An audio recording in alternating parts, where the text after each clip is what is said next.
Guys have some questions? Let's see what you got.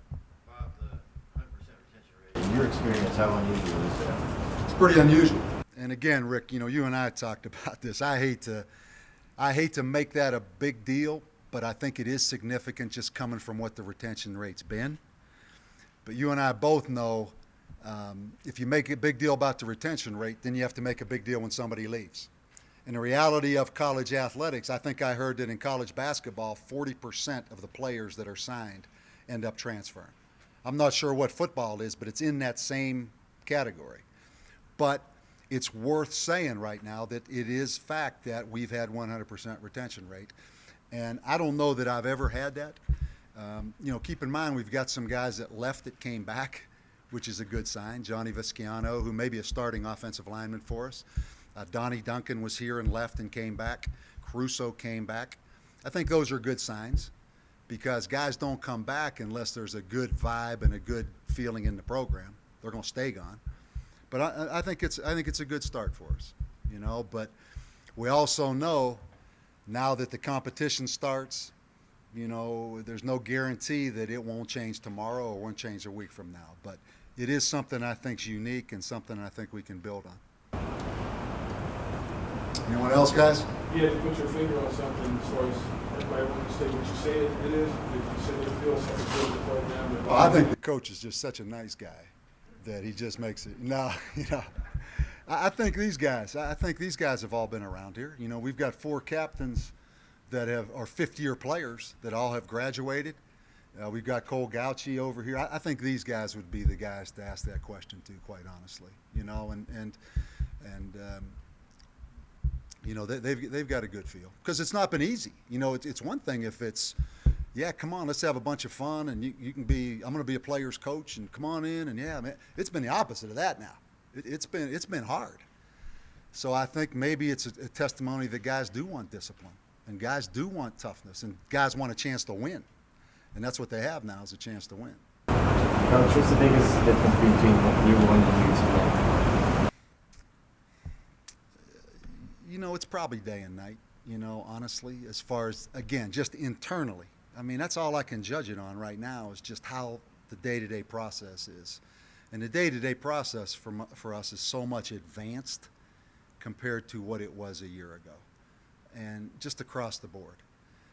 But again, I know right now if you talk to anyone we play, they're saying their day-to-day deal's pretty good too. So I just think just in the consistency in the way we do things, how everyone knows what the expectations are. We've had to spend very little time on just the insignificant things. And a lot of it, we were able to elect captains in April, which is pretty unique.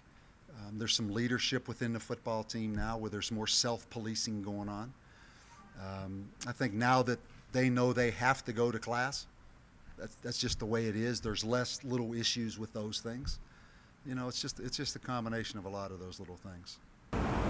Coach, I heard you say previously this week that last year you just had a hard time stopping anybody, and you might have won some extra football games. So how do you compare this year defense coming back? Well, obviously, for us to win, we're going to have to stop somebody. I don't know. I think that's,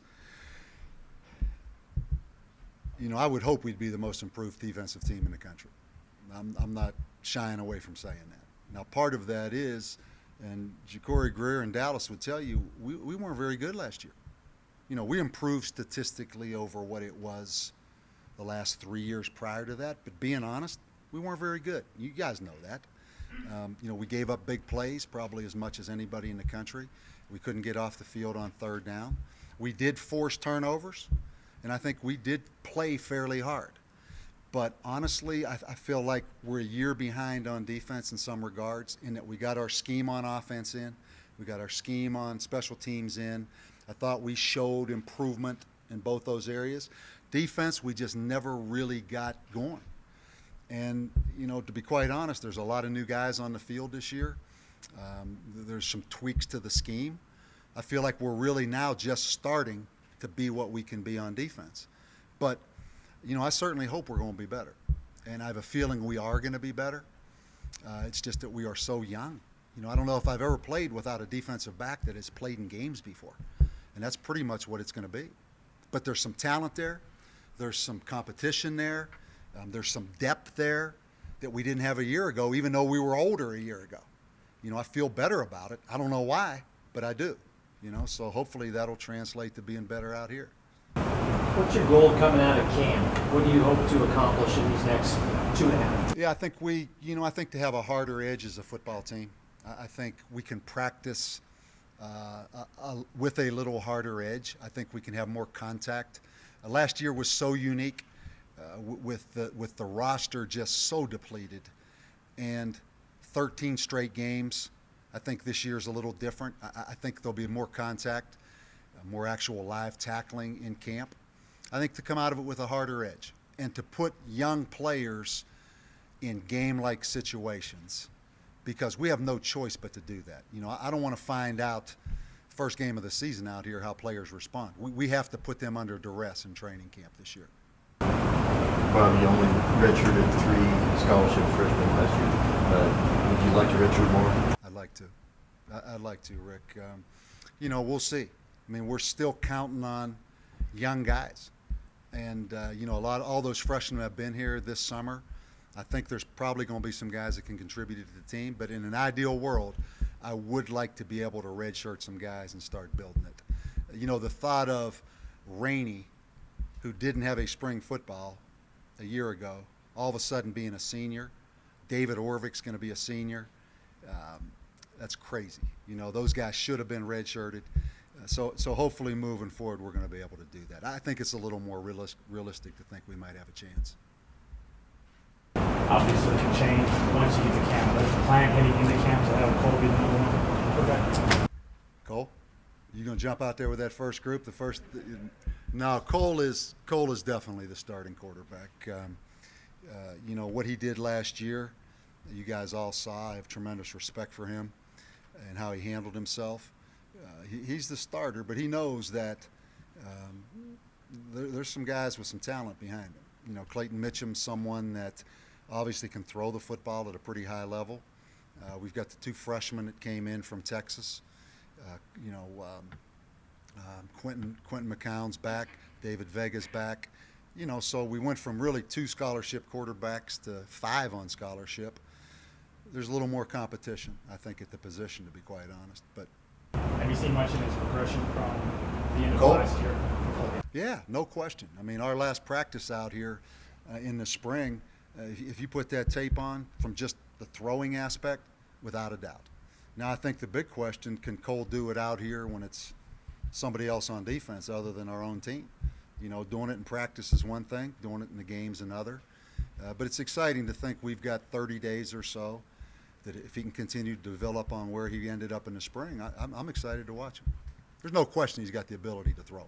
There's no question about that. So I'm anxious to see. Probably the biggest surprise and good thing that happened last year was the running backs. It was unbelievable last year. Now we have even more running backs. Are you going to be able to keep all these guys happy if you have that many? I know it's great because of injuries and that, but you do have probably the best running backs. I don't remember ever having that good of running backs. Yeah, I think that's fair. We just kind of, Ben Hilgart does this thing every year, and these guys probably haven't even seen it yet, but he does, and he did it at Arizona State, where he does before pictures of guys. When guys first come in, like he did it last January 18th. And he took pictures of guys like the NFL does. They're standing there just in their shorts and do the whole deal. And then you take pictures of where they are now at the end of the summer. And across the board, it's some amazing shots. But our running backs in particular, as a group, it's a good-looking group of running backs. Casey Carrier, Jarrell Presley, Crusoe Gongbe, DeMarcus Rogers is back and he's healthy. It's allowed us to move Chase Clayton, see what he can do at receiver. It's allowed us to move David Anaya, see what he can do at defensive back. And we've got the 2 young freshmen in. It's a good-looking group of backs. But you said it. We're going to line up. We may do a little bit more 3 backs on the field at one time instead of bringing the receiver in motion quite so much to be the pitch back. But, man, last year you look at it. Casey got hurt in training camp. DeMarcus Rogers got hurt in training camp. Those numbers change in a hurry. Anyone else?